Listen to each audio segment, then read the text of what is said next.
princes, les nations païennes. Donc quand Dieu appelle, il donne une commission, il donne une mission.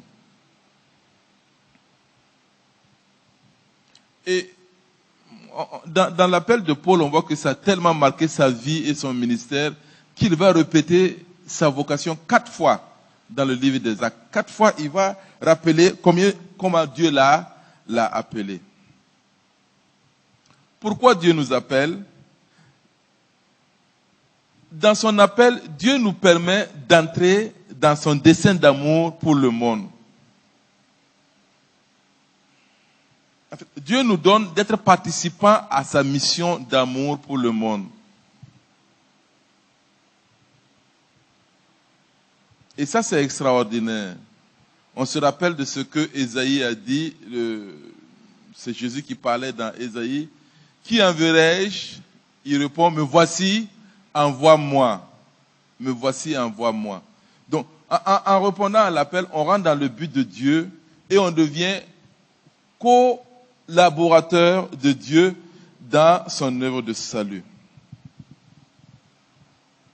Nous avons eu quelques soucis théologiques avec l'élection. Pourquoi?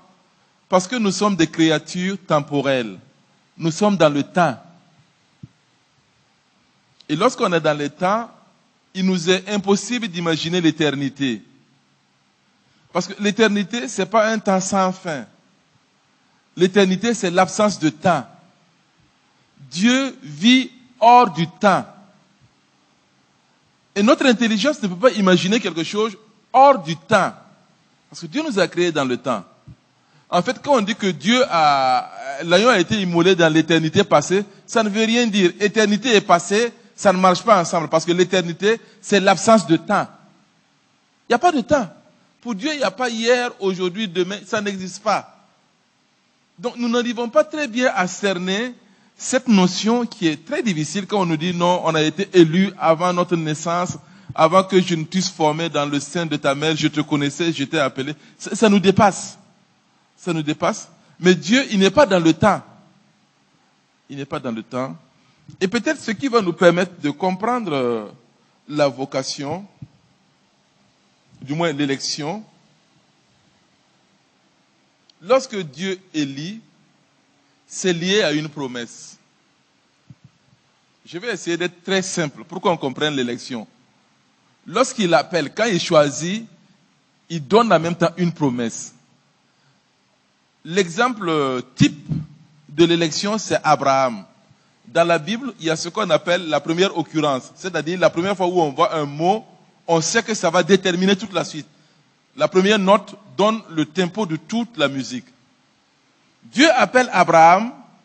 Dieu, il y a un choix, il y a une élection. Il a élu Abraham.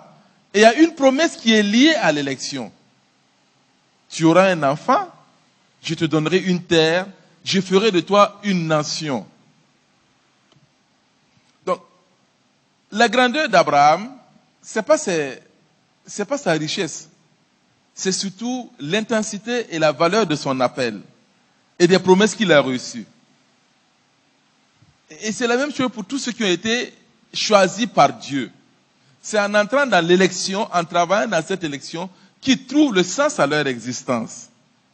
Et c'est la même chose. Quand Dieu a choisi David, quand il a été élu jeune berger, on voit que Dieu a accompagné d'une promesse. Tu auras toujours un enfant, un de tes descendants qui va siéger sur le trône en Israël. Et cette promesse-là, Dieu garde toujours cette promesse. Mais c'est une promesse qui est liée à une responsabilité. En fait, la vocation, c'est beaucoup plus une responsabilité. Parce que Dieu nous rend responsables de la manière dont nous allons nous conduire vis-à-vis de cette élection-là. Et ceux qui ne sont pas élus, qu'en est-il de Dieu? Celui qui est élu a une mission envers celui qui n'est pas élu. C'est ce que Dieu montre dans la parole de Dieu. Le choix de l'élu n'est pas au détriment, mais au bénéfice du non-élu. Le péché et la jalousie divisent et fait voir l'élection comme un privilège et un monopole. Nous sommes élus, les autres sont rejetés. Donc, en fait, on est élus parce que Dieu nous envoie en mission vers les non-élus. Donc, il y a une responsabilité qui est là. Si j'ai été élu, c'est que j'ai une mission envers ceux qui ne sont pas élus. Donc, l'élection est comme une promesse, mais c'est également une responsabilité que l'élu a vers celui qui n'est pas élu. Donc, l'élection est une destinée extraordinaire, une participation extraordinaire à la vie de Dieu. On n'est pas supérieur, on a une responsabilité, un service, un fardeau que l'on porte comme témoin de Dieu dans ce monde déchu. Mais l'élu est libre. On est libre de vivre ou de ne pas vivre à la hauteur de cette élection. On peut vivre comme Dieu le désire, mais on peut refuser complètement de rentrer dans cette mission-là. C'est également source de communion, parce que Dieu veut se servir de nous pour atteindre les autres et faire de ces personnes-là des élus. Donc, si nous sommes élus, nous avons une responsabilité envers ceux qui ne sont pas élus. Cependant, l'élection est liée à l'espérance et à la souffrance. Le premier cas, c'est-à-dire la matrice de l'élection, Abraham. Abraham est élu pour être le père de la nation qui va être élu, mais également pour adorer. Et la première fois que le terme adoration vient dans la Bible, c'est le jour où Dieu va dire à Abraham, prends ton fils et va sur la montagne que je vais t'indiquer, et là tu vas m'adorer. Et adorer, c'est sacrifier. Donc, autant pour Abraham que pour Israël et pour toute la nation des rachetés, l'élection est liée. Il y a une espérance qui est là, mais c'est lié au sacrifice et à la souffrance. Le choix bienfaisant de Dieu passe donc par la souffrance et le sacrifice. C'est un choix qui nous rend heureux, mais on sait que dans ce choix, quelquefois, c'est pas toujours facile. En bref, je l'ai dit, l'élection est toujours heureuse, mais elle n'est jamais toujours plaisante. Voilà. L'élection est liée à un avenir. Il y a un avenir qui est là. Donc, j'essaie un peu de me résumer. Nous sommes élus parce que nous avons une mission. Et on voit que ceux qui ont été élus dans la Bible là, ont rempli cette mission avec souffrance. Il y a un rabbin qui disait, après l'Holocauste, il disait, Seigneur, il paraît que nous sommes le peuple que tu as élu. S'il te plaît, tu ne peux pas changer notre peuple. Parce que quand on dit qu'on est élu, et il y a une dame, Thérèse d'Avila, qui disait, dans son commentaire du livre de Job, Seigneur, si c'est comme ça que tu traites tes amis, ne sois pas étonné que tu n'en as pas beaucoup. Parce que si quelqu'un dit qu'il est ton ami, c'est pas facile. Revoyons le premier ami de Dieu, Abraham. On lui dit, sur son fils, Ishmaël, il faut le renvoyer. Abraham obéit. Il reste un enfant. Et celui qui reste, il dit, prends-le et va donner un sacrifice. On ne comprend pas. On ne comprend pas. Mais Dieu passe par cela, Dieu passe par ces épreuves pour nous éduquer, pour nous instruire, pour affermir notre vocation. On se dit quelquefois que c'est injuste qu'il passe par la souffrance pour nous former. Pourquoi il ne va pas nous former simplement? Mais lorsqu'on réfléchit, nous également, nous les hommes, nous formons par la souffrance. Demandez aux militaires comment ils sont formés. C'est pas la souffrance. On ne peut pas être dans un salon climatisé du matin au soir et devenir un général un jour. C'est pas possible. C'est pas possible. Demandez aux médecins comment on devient médecin. S'il y a des responsabilités à assumer, s'il y a des charges à porter, il y a toujours des épreuves par lesquelles le Seigneur va nous faire passer. Et c'est par ces épreuves-là, si nous comprenons ce qu'il est en train de faire dans ma vie, et que j'accepte cela, que je peux être propre à son œuvre, que je peux être utile, être un vase d'honneur, c'est en acceptant ces épreuves, c'est en acceptant ces souffrances, c'est en acceptant comment dirais-je, le creuset, là où on met l'or là. C'est le creuset, non? C'est en acceptant passer par ce creuset-là que Dieu va nous affiner et que nous pouvons être propres à sa gloire et être réellement ses véritables représentants. Être vraiment ses ambassadeurs. On est élus pour être des ambassadeurs de Jésus. Aussi, dans cette partie pratique, je vais voir comment Dieu nous forme, comment Dieu nous transforme, dans le sens d'affermir notre vocation et notre élection. S'il nous a choisis, s'il nous a élus, il va nous former.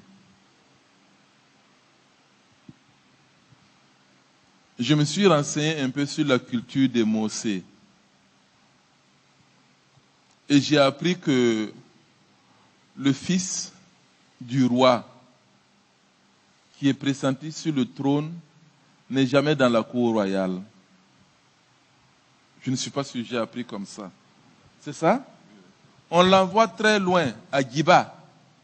Très loin à Giba. C'est vers Kungusi, je crois. Vers Manga. Et là, il y a des familles qui sont chargées de former le futur roi. Mais ils vont le malaxer. Ils vont le travailler. Ils vont le torturer. Ils vont le maltraiter pour voir si elle a la carrure d'un roi. S'il échoue, il ne sera jamais roi. Et là, on va l'obliger à dormir avec des chevaux. On va l'obliger à dormir à jeun. On va le réveiller avant tout le monde pour qu'il aille pète des... En tout cas, ils ont leur protocole de formation. Et ce n'est pas seulement à la cour royale de Mosè. Pratiquement dans toutes les cours où quelqu'un est pressenti à des lourdes responsabilités, il y a une formation qui est là. Et si Dieu nous destine un jour à être comme lui dans l'avenir, à régner avec lui, vous croyez qu'il va nous laisser dans le palais royal? Imaginez un prince dans le palais royal avec son papa de roi. Imaginez. Qu'est-ce qu'il va devenir? Il y a un terme que les Mosè utilisent qui n'est pas bon. Enfant pourri. Il va devenir un enfant pourri. Parce que tout ce qu'il veut, on va le donner.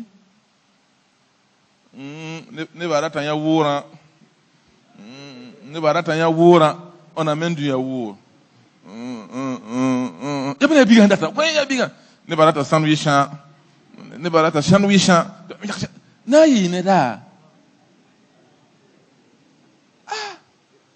Et nous, on veut que Dieu, déjà, puisque nous sommes en formation, nous avons dit hier que la vie là, c'est une étape temporaire. Vous croyez que Dieu va nous traiter comme ça?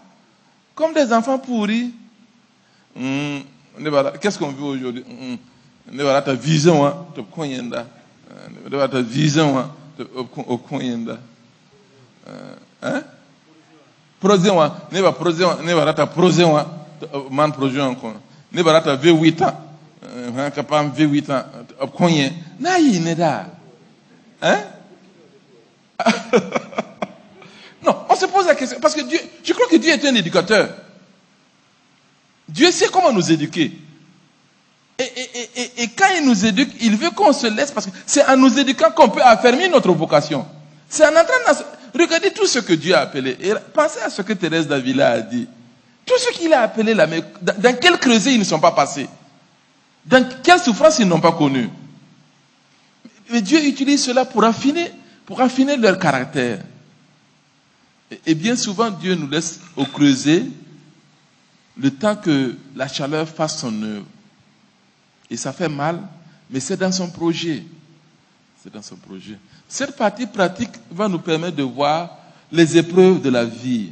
Ce que nous vivons chaque jour comme la main du grand horloger qui dessine notre caractère. Parce que Dieu est plus intéressé par notre caractère que par notre confort. Notre confort, là, ça ne l'intéresse pas. Ce qui l'intéresse, c'est notre caractère. C'est notre caractère. Il veut notre maturité. Il le désire. C'est vrai que quand on est nouveau, quand on vient de se convertir, il y a des étapes à suivre. Il y a des chemins à faire. Mais Dieu veut travailler notre caractère. Dieu veut forger notre caractère pour que nous soyons réellement des élus, pour que nous puissions accomplir son mandat. Et il va utiliser toutes les circonstances. Je dis bien toutes les circonstances de la vie. Il faut voir la main de Dieu chaque fois qu'il y a une épreuve. Il faut voir la main de Dieu chaque fois que... Parce que Dieu se sert de tout. Il se sert de tout. Ne croyons pas que tout ce qui est négatif et qui nous arrive vient du diable. Oh non, non, non, non, non. Non. Non. Et peut-être, si vous comprenez la pensée de Dieu, vous allez rendre grâce à Dieu parce qu'on vous a renvoyé de votre service. Vous allez bénir Dieu. Je te bénis parce qu'on m'a renvoyé de mon service. Ça va me permettre d'avoir un service plus élevé. Vous allez peut-être rendre grâce à Dieu parce que quelqu'un vous a quitté. Parce que si quelqu'un vous quitte, c'est qu'il n'a plus de plan dans votre avenir. Ce n'est pas la peine de pleurnicher. Pas la peine de pleurnicher. Dieu se sert de tout. Des épreuves. Il se sert des épreuves pour nous forger, pour nous former. Il se sert des tentations.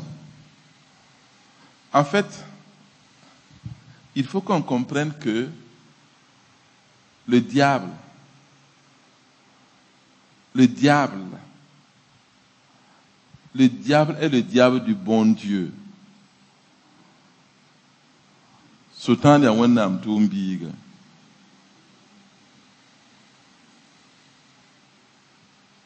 C'est le diable du bon Dieu. Bon, il y a un chant qui dit que si Satan se déchaîne, non, Satan ne peut pas se déchaîner. Il peut avoir une longue chaîne, c'est quelquefois long, il va loin, mais il est toujours c'est Dieu qui l'a sous son autorité. Et quand l'épreuve vient, même si c'est le diable qui est là en train de travailler, Dieu est au contrôle, ça n'a pas échappé. Ça n'échappe pas à Dieu. Quelquefois, ce sont les tentations. Quelquefois, ce sont les fautes. Quelquefois, ce sont les difficultés. Dans tous ces quatre types de problèmes que nous affrontons, Dieu veut forger notre caractère pour qu'on entre dans son plan, dans son dessein de vocation éternelle.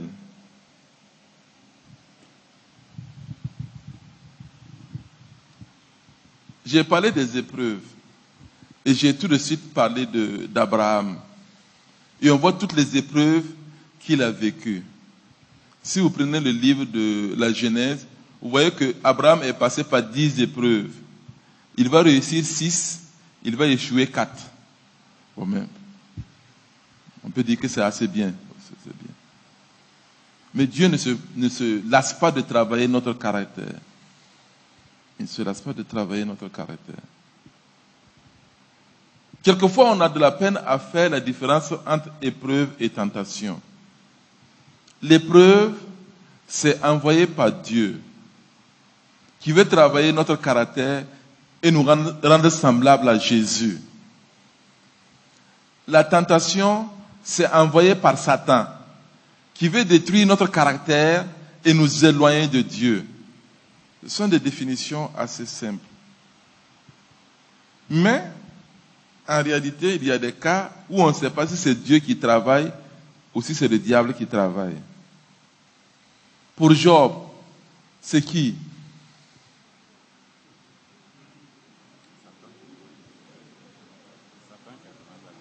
C'est Satan ou c'est Dieu? Je ne sais pas. C'est Dieu. C'est Satan avec la permission de Dieu. En fait, il y a des situations où on ne sait vraiment pas qui est en train de travailler. On ne sait pas. Donc, comme je l'ai dit hier, ceux qui prennent autorité et qui combattent là, il faut faire attention parce que On va dire que sort, et c'est Dieu qui est là en train de travailler la personne. C'est Dieu qui... Et même pour les attaques, il y a attaque. C'est Dieu qui attaque. Jacob, là, qui l'a attaqué? Qui a attaqué Jacob? C'est Dieu. C'est Dieu qui l'a attaqué parce qu'il avait un caractère farouche et Dieu n'arrivait pas à le former. Dieu avait un projet extraordinaire pour cet homme, mais il est têtu, escroc, bandit, faux type. Tous les caractères de... C'est quoi? C'est un mafioso, c'est Al Capone, mais c'est tout. Et Dieu veut se servir de lui. Et il n'arrive pas. Il n'arrive pas. Et pendant toute une nuit, et lui-même il voulait. En fait, je crois que Jacob voulait. Jacob avait soif de la bénédiction. Jacob, là, il avait soif de Dieu. Il voulait. Mais, la vieille nature, il sait rouler tout le monde dans la farine. Il roule son papa, il roule sa maman, il roule son oncle, il roule tout le monde. Tout le monde. Il croyait qu'il pouvait rouler Dieu. Mais cette nuit, le combat était long parce que ça durait toute la nuit. Hein. Jusqu'au matin. Jusqu'au matin. Et le texte dit que l'ange voyait qu'il ne peut pas le vaincre. Dieu ne pouvait même pas vaincre sa volonté. À tel enseigne que Dieu va toucher la partie qu'il ne faut pas toucher. Et quand Dieu a touché cette partie, Jacob a su que non. Il ne peut plus. Il faut qu'il abdique. C'est là que Dieu l'a béni. Et je me dis quelquefois que Dieu est en train de lutter avec nous. Il y a des circonstances, c'est Dieu qui lutte contre nous. Il lutte pour nous changer, il lutte pour nous transformer, il lutte pour nous bénir. Et nous, on s'entête parce qu'on s'accroche à l'abondance. Parce que dans le cas de Jacob, je n'ai même pas voulu parler de lui, mais ça m'intéresse de parler de Jacob. Parce que hier, on a parlé de l'évangile de la prospérité. Jacob faisait une grande confusion entre bénédiction et abondance. Parce qu'il était dans l'abondance, il s'est cru béni. Mais en partant, il s'est rendu compte que c'est pas l'abondance, la bénédiction. C'est pas l'abondance. D'ailleurs, quand il va envoyer les troupeaux vers son frère, là, son grand frère, il va envoyer par 3 fois des troupeaux pour l'amadouer. Son frère dit, mais qu'est-ce que j'ai vu là? Il dit, non, ce sont des cadeaux que j'envoie pour trouver faveur à tes yeux. Il dit, je ne veux pas. Je ne veux pas. Je suis dans l'abondance. Il est dans l'abondance, mais il n'est pas béni. Il est dans l'abondance, mais il n'est pas béni. Mais Dieu veut le bénir. Dieu veut bénir, c'est dire du bien. Dieu veut dire du bien de ce monsieur-là. Mais quand Dieu a touché la partie sensible, je ne crois pas que il faille attendre que Dieu touche une partie sensible de nous pour qu'on abdique. On dit que le lendemain, Jacob boitait. Mais il est complètement changé. Complètement changé. On voit que son caractère a complètement changé. Pour la première fois de sa vie, Jacob se met à genoux. Quand il a vu son frère, il s'est mis à genoux. Pour la première fois, il s'est mis à genoux. Pour la première fois, il a pleuré. Jacob n'a jamais pleuré. Lisez bien. C'est lui qui fait pleurer les autres. Mais là, pour la première fois, il a pleuré. Et pour la première fois, il donne. Parce qu'il n'a jamais donné. Il prend toujours. Son logiciel, là, c'est prendre. Mais quand Dieu l'a touché, là, il sait enfin qu'il peut donner. Il a donné, il a pleuré, il s'est mis à genoux devant son frère. Bon, les rabbins ont eu des histoires un peu drôles pour raconter ces histoires, parce qu'on dit qu'il pleurait. Jacob pleurait, Ésaü pleurait. Il y a un rabbin qui dit que non. Ésaü, quand il a vu son frère, il a mordu son oreille. Il a mordu l'oreille de Jacob, donc Jacob pleurait. Mais en mordant l'oreille, là, il a eu les dents agacées, donc lui aussi il pleurait. Bon, pour dire que si tu veux faire du mal à quelqu'un, tu te fais du mal à toi-même. Mais on voit comment Dieu travaille, Dieu lutte pour nous transformer, pour qu'on puisse affermir notre vocation, pour que ça soit sûr, pour qu'on puisse présenter les preuves légales qu'on est élu. C'est ça, affermir là. Présenter des preuves légales qu'on est élu. On peut penser à Abraham, qui est passé par les mêmes épreuves. Mais toujours est-il que lorsque les épreuves viennent, si ça vient de Dieu, il faut se soumettre et attendre patiemment quelquefois on voit une épreuve, on prie, on sait que c'est Dieu qui est là. Et on prie, on sent que notre prière ne va pas dans la volonté de Dieu. C'est bon quand même qu'on accepte que Dieu nous façonne à sa manière, que Dieu nous malaxe, que Dieu nous forme, que Dieu nous forme. Dieu utilise les épreuves pour nous former. Il utilise également les tentations pour nous former. Parce que ça peut être une tentation. On pense notamment à Joseph. Pour Joseph, vraiment, c'était une tentation. Quand il était dans la cour de Potiphar, c'était une tentation. C'était un raccourci. Il peut se dire, ah, voilà quelque chose d'intéressant. Ça m'arrange. Ça m'arrange. Non, il est resté tel quel. La tentation est là. Il avait la tentation de se venger. La tentation de se venger. Je ne sais pas si vous voyez tout le scénario là, tout le scénario de ces frères qui sont arrivés en Égypte et qui petit à petit ont commencé à comprendre que le monsieur là, le monsieur qui est sur le trône doit avoir une dent contre eux. Et ils ont commencé à avoir peur. Ils ont commencé à avoir peur parce qu'ils savent que ça c'est pas facile. Effectivement, il y a des personnes, quand elles sont contre vous, vous avez intérêt à faire attention. Bon, si Joël est contre moi, je m'en fous. Qu'est-ce qu'il peut me faire? Si Mathias est contre moi, il est contre moi. Ça me fait quoi? Si Benjamin est contre moi, c'est mon frère, c'est mon ami, mais qu'est-ce qu'il va me faire? Si le président de la République est contre vous, vous avez intérêt à... Et c'est ça. Et Joseph avait la tentation de se venger. Il n'a pas voulu. Il n'a pas voulu. Il a compris que c'était dans le plan de Dieu. C'est-à-dire, le fait d'être tombé dans le trou là, le fait qu'on l'ait jeté dans le trou, le fait qu'on l'ait vendu comme esclave, le fait qu'il soit retourné en prison, c'est l'école de Dieu. Et dans la cour de Potiphar, c'était également l'école de Dieu. Et là, Dieu travaillait son caractère. Et Dieu voulait enlever son mauvais caractère parce qu'il parlait beaucoup.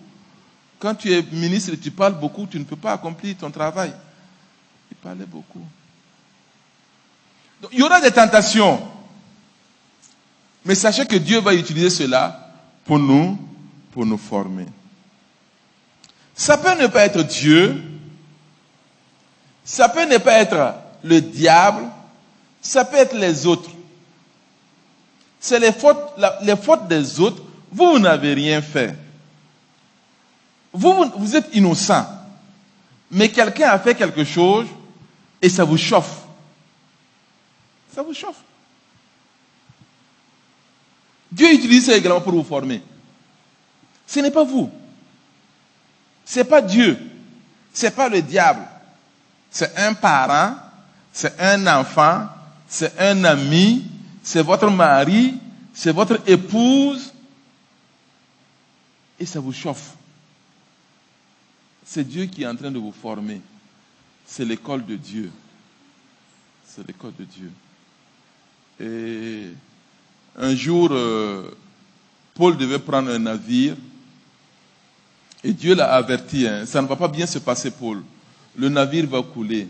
Il est parti voir le capitaine. Il dit, moi je suis un serviteur de Dieu.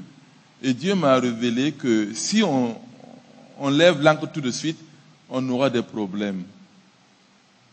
Et le capitaine n'a pas voulu écouter Paul. Ils ont levé l'ancre et ils ont eu des problèmes. Ils ont eu des problèmes. Et qu'est-ce que Paul a fait? Parce que le navire était en train de couler. Qu'est-ce que Paul a fait? Je ne sais pas si moi j'étais à la place de Paul, qu'est-ce que j'allais faire? Je vois le capitaine là. Moi je ne t'ai pas dit. Moi je t'avais prévenu. Tu sais, nous les hommes de Dieu là, nous on est dangereux. Ma bouche comme ça là. Quand ça dit quelque chose, il faut faire attention. Non. Non. C'est l'école du pardon. Quand c'est les autres là, Dieu veut nous apprendre à pardonner. C'est la plus grande école de pardon. Quand c'est l'autre qui est là, qui m'empêche de dormir, c'est mon enfant, c'est mon mari, c'est un collègue. Dieu veut m'apprendre à pardonner. Paul n'a pas tenu rigueur. Paul s'est levé. Il a même encouragé le capitaine. Il dit, écoute là, tu n'as pas mangé. Mange et bois. Le Dieu que je sers m'a dit que personne ne va mourir. Mange et bois. Donc, si c'est les autres, si nous souffrons à cause des autres, si nous souffrons par la faute des autres, Dieu ne veut pas qu'on nourrisse l'amertume. Quelquefois, ça crée de l'amertume. Ça crée de l'amertume. Si on est dans une situation, on n'a pas de solution, on n'a pas de réponse, et on ne voit pas que c'est la main de Dieu, on devient amer. Et quand on est amer, on quitte la pensée de Dieu. Parce que la parole de Dieu ne peut pas être efficace dans un cœur rempli d'amertume. Ça ne marche pas. Si votre cœur est rempli d'amertume, de ressentiment, et quand vous pensez à la personne, ça vous empêche de dormir, vous ne pouvez pas pardonner, il faut peut-être jeûner et prier, parce que ça ne va pas. Ça ne va pas. Ça ne peut pas produire. Ça ne peut pas produire. C'est-à-dire, le champ de votre cœur, là, le sol de votre cœur est infecté. Est infecté. Jeune instituteur, à Lumbila, j'avais fait un champ. J'ai fait un champ, à l'époque, ce sont les élèves qui venaient cultiver. Donc, les élèves venaient cultiver le champ du maître. Et puis, quand ils sont sortis pour voir, je voyais qu'ils étaient en train d'arracher des fleurs. J'ai dit, mais pourquoi vous arrachez ces fleurs? C'est très joli. Il faut laisser ça. Les enfants ont dit, ah, monsieur, ça, c'est pas bon pour le champ. Non, il faut laisser, c'est joli, ce sont des fleurs. Ce sont des fleurs. Et il y a 2 ou 3 paysans qui sont passés voir, ils disent, Karasamba, il y a un pour l'autre vie. Il y a un bain pour moi. Il y a fleur dans ma vie. Il y a un camion boumier. Il y a un camion boumier. Cette année, je n'ai rien récolté. C'est peut-être 2 ou 3 calebassés de mil. C'était des stridas. Mwongo. Pour ceux qui connaissent le mot, mwongo. En fait, l'amertume, c'est ça. C'est comme mwongo dans notre cœur. On ne peut pas produire. Le refus de pardonner. Parce que Dieu sait pourquoi il fait ça. Dieu sait pourquoi il nous met dans cette situation. Dieu sait, mais il veut former notre caractère. Il veut affermir notre vocation. Il veut qu'on pardonne, qu'on lâche prise. Qu'on lâche prise. Donc, il y a les épreuves qui viennent de Dieu. Il y a les tentations qui viennent du diable. Mais dans tout ça, Dieu nous forme. On voit comment il a formé Job. On voit comment il a formé Abraham. On voit comment il a formé Joseph pour entrer dans leur vocation. Mais la faute là, ça peut être moi-même. C'est moi-même qui suis coupable. Ce n'est pas Dieu, ce n'est pas le diable, ce n'est pas les autres, c'est moi. C'est moi. Il y a quelque chose qui ne va pas dans ma vie. Et là, il faut réellement demander pardon et se mettre en règle. On voit le cas de David. Ça n'allait pas dans la vie de David. Ça ne va pas. Ça ne va pas. Et le prophète est venu lui dire, mais écoute là, votre excellence, ça ne va pas. Et il a reconnu, vraiment ça ne va pas. Ça ne va pas. Et il a pleuré, pardonne-moi. Je pense que c'est ce que Dieu, si nous voulons réellement entrer, travailler notre vocation là, travailler, affermir notre vocation, il faut savoir pleurer quelquefois sur nos propres fautes et nos propres faiblesses. Ça ne sert pas de jeter la pierre à l'autre. Ça ne sert pas de toujours vouloir se dédouaner. Non. Non. Quand on a fauté, on a fauté. Quand on a fauté, on reconnaît. On reconnaît. À Lumbila, j'avais un ami catéchiste. Et son fils est allé dans un village voisin. Il a volé une chèvre. Ah là là. Il a passé un mauvais quart d'heure. On l'a bastonné correctement. Vous savez, au village, les gens ont un gros cœur. On l'a bastonné. C'est même pas quoi. Bon, une chèvre, c'est combien de francs? On l'a bastonné. Bon, il était malade. Et quand on est parti rendre visite au catéchisme, il nous a dit, Arigobert, martyr, martyr, c'est pas quand tu vas voler chèvre et puis on te frappe, tu dis que c'est martyr. Ça, c'est pas martyr. Et quelquefois, on ne veut pas se regarder dans le miroir. Ou bien quand on regarde dans le miroir, il y a les spécialistes pour nettoyer le miroir là. On regarde dans le miroir, on voit la tache, et puis on se met à nettoyer le miroir. C'est pas le miroir, c'est toi. Faut pas nettoyer le miroir, c'est toi qu'il faut nettoyer. Demain c'est mariage, non? Si tu pars au mariage là, tu manges porc au four, tu manges poisson braisé, gonré vient, tu enlèves, quoi encore? Zavenet, tu enlèves, bissap, tu bois, soda, tu bois, il n'y a plus soda, c'est fini. Coca, donc coca, tu bois, zomcom, tu dis ajouter ça. Tu vas la nuit, le ventre ne peut pas, c'est trop. Surtout si tu as dépassé un certain âge, bon, tu passes la moitié de la nuit au WC, entre le WC et ta chambre à coucher. Demain, quand tu viens à l'église, ne viens pas dire au pasteur qu'il y a eu attaque. C'est pas attaque, c'est gourmandise. On t'a pas attaqué. Tu es venu dire au pasteur que la nuit, là, il y a eu attaque, hein, c'est grave. Il y a 4, il y a béro, ça c'est pas... Si on est fautif, il faut savoir reconnaître qu'on a péché. Et simplement demander pardon. C'est aussi simple que ça. David, là, il a demandé pardon. Lisez le psaume 51. Comment il exprime toute sa détresse. Comment il exprime tout son désarroi. Et sa peur même. Il dit, Seigneur, ne me retire pas ton esprit. S'il te plaît, moi j'ai vu mon patron là. Saül, quand tu as retiré son esprit, comment il a fini. Ne me retire pas ton esprit. Tu as raison de me châtier. Mais dans ta colère là, souviens-toi de ta miséricorde. Pardonne-moi. Pardonne-moi. Et David est entré de nouveau dans le plan de Dieu. En fait, Dieu est bon. Le Dieu de Jésus-Christ est bon. Il ne cherche pas des personnes extraordinaires. Il cherche des gens ordinaires, des pécheurs. Des gens qui savent faire, qui savent qu'ils sont faibles, qui savent qu'ils ne peuvent pas toujours réussir. Et ces personnes-là que Dieu va utiliser. Regardez un peu comment les auteurs des évangiles sont révolutionnaires. Ou même quelquefois des provocateurs. Dans la généalogie de Jésus, il y a 4 femmes. Mais ces 4 femmes-là, il n'y a aucune vertu. Il n'y a aucune vertu dans ces femmes. On parle d'abord de Rahab. Vous connaissez Rahab? C'est une histoire de famille. C'est une histoire de famille. Personne ne voudrait citer Rahab comme sa grand-mère. Rahab qui a séduit son beau-père. Il y a Ruth de Moab. Et Moab, c'est quoi? C'est le fruit d'un inceste. Notre Dieu, là, il est bizarre. On dirait qu'il ne sait pas choisir. C'est vrai. Il y a un petit maintenant, il y a Jésus. Après, il y a l'autre là, quoi? Tamar. Non, c'est pas. À Jéricho, là. Rahab, là, quoi? Oui, d'abord c'est Tamar, je me suis trompé. Maintenant c'est Rahab. Rahab là c'est quoi? Hein? En français c'est bon. Dites ça à Moré pour voir. Il faut dire ça à Moré.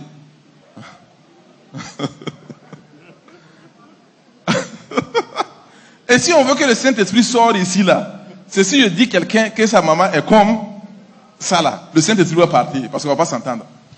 Mais le mot de Jésus c'est comme ça. Ça, c'est la grâce immense.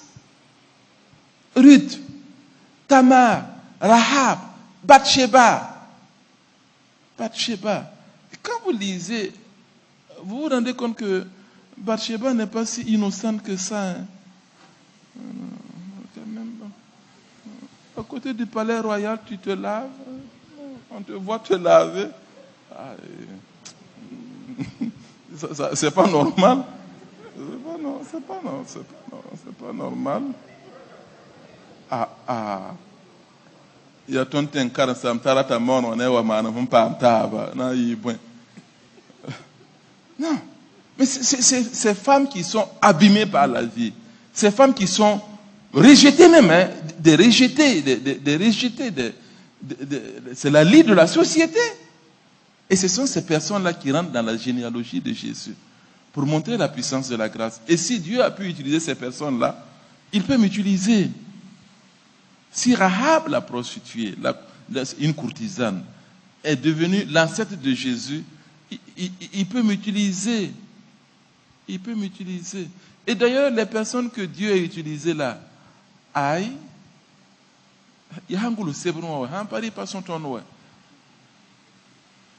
on les voit comme des exemples de vertus suprêmes, mais vous voulez qu'on commence par Abraham? On commence par le père de la foi, Abraham. voleur, non, pas voleur, menteur. Menteur et lâche. Et lâche. Il dira que sa femme, c'est sa sœur. Pour avoir un peu d'argent et avoir la paix. Bon, moi je ne crois pas au péché générationnel. Hein. Je ne crois pas qu'il y a des péchés qui se transmettent comme des gènes. Mais on crée des génogrammes, on crée des types. Isaac va dire la même chose de Rebecca. C'est ma soeur. Ça ne va pas. Ces deux enfants-là, il va avoir un qui est extraordinaire. Lui, il n'est pas seulement menteur, il est voleur, escroc. Dès le ventre de sa maman, on dit qu'on l'a choisi dès le ventre, mais déjà dès le ventre de sa maman, il a feinté son frère pour sortir. Parce que le frère a tendu le pied, on a attaché, et puis il s'est débrouillé pour sortir. Roublard. Les enfants de Joseph là, les 10 tribus d'Israël. Vous imaginez une fratrie qui vient prétendre que leur frère est mort, le vieux pleure dedans, et puis il sort, il rit, ça ne leur dit rien. Ça ne leur dit rien. Mais lisez un peu la ligne de vie des hommes de la Bible. Il y a peut-être 2 personnes dont la Bible ne montre pas les tares, notamment dans l'Ancien Testament. 2 personnes. C'est Daniel, c'est Néhémie. Mais en fait, ils n'ont pas de tares parce que ce ne sont pas des hommes. S'ils étaient des hommes, ils allaient avoir des tares. Donc, malgré nos tares, malgré nos péchés, malgré nos fautes, malgré nos échecs, Dieu a besoin de nous. Il nous appelle. Il a besoin de nous. Il voit le diamant là, il voit le rubis dans l'huître. C'est sale, ça ne va pas, mais Dieu voit ce qu'il y a de précieux en nous. Est-ce que nous allons nous laisser transformer par lui? Est-ce que nous allons permettre qu'il nous malaxe, qu'il nous utilise, qu'il nous fasse passer par le creuset pour être propre à son évangile? Il nous a appelés pour sa gloire. Il a appelé Abraham pour sa gloire. Abraham a adoré. Il a adoré sur la montagne. C'était difficile quand même, mais il l'a fait. Aujourd'hui encore, il t'appelle. Il y a une vocation, tu es élu. Tu es élu pour une mission. Autour de toi, il y a des personnes qui ne sont pas élues. Ton mandat, c'est de les atteindre. Au bureau, il y a des personnes qui ne sont pas élues.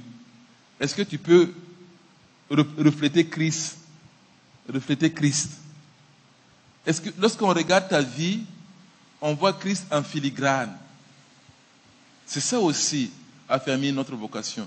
Quand on regarde ta vie, est-ce qu'on voit Christ en filigrane? Sinon, on est des faux biais. Si on ne peut pas voir Christ qui se dessine derrière nos propos, si on peut voir Christ qui se dessine derrière notre comportement, si on peut voir, si nous on réagit comme les autres, on se pose des questions sur notre élection. Et quelquefois, on entend même ceux qui ne sont pas élus poser la question. Lui aussi, il est chrétien, non? Ça montre que ça ne va pas. Il y a quelque chose qui ne va pas. Si cette question est posée, ça montre que ça ne va pas. À un moment, dans une certaine église, il ne pouvait plus aller évangéliser au marché. Parce qu'il n'avait rien à dire. Convertissez-vous et devenez chrétien. Devenir chrétien. Comme qui? Comme vous? Quelle différence il y a entre vous et nous? Nous avons un grand mandat. Refléter Christ. Nous avons un mandat céleste et éternel. Être collaborateur avec Dieu pour annoncer la bonne nouvelle. C'est notre mandat. Est-ce que nous pouvons l'accomplir? Laissons Dieu nous travailler.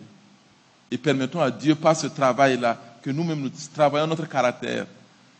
Nous sachions qu'il y a des choses qu'on doit changer en nous pour entrer dans cette vocation. Il y a des pardons à faire. Il y a le fruit de l'esprit à porter. La bonté, la patience, la maîtrise de soi. L'amour n'a pas de représailles. Il y a tous ces caractères qu'il y a que nous devons porter. Que Dieu nous bénisse ensemble. Que Dieu nous bénisse ensemble. Que Dieu nous bénisse ensemble. Et qu'au soir de notre vie, si Dieu nous donne le bonheur de mourir dans un divan ou dans un lit, nous puissions dire avec l'apôtre Paul, j'ai combattu le bon combat, j'ai achevé la course, j'ai gardé la foi. Et je dirai à mes enfants, suivez le même chemin que moi. Amen.